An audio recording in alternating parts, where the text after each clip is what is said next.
म्हणजे भाजपमध्ये तुमचा आलेख तसा चढता होता. मधल्या काळात तुम्हाला वाटतं त्याला खीळ बसली, पण नंतर 14ला थेट सत्ताच आली.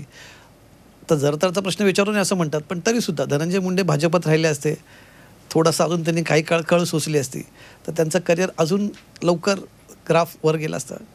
तुम्ही तसं म्हणता, कदाचित मी तिथंच राहिलो असतो तर दोघांपैकी एकालाच संधी मिळाली असती.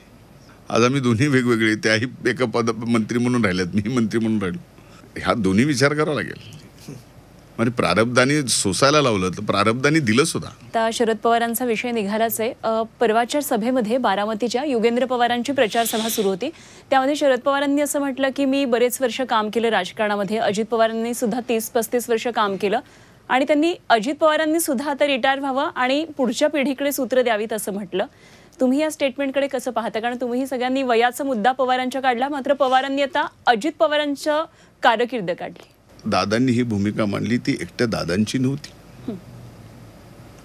की साहेबांचं एकूण राजकीय कारकीर्द बघितली, त्यांनी जे काही त्यांच्या जीवनामध्ये काम केलं, आज जे त्यांचं वय आहे, सगळ्या गोष्टी आहेत, त्यावेळेस मला असं वाटतं की त्यांच्या घरात ह्या सगळ्या गोष्टी ठरवल्या असाव्यात. आणि त्यानंतर स्वतः साहेबांनी पुस्तकाच्या प्रकाशनाच्या वेळेस सांगितलं.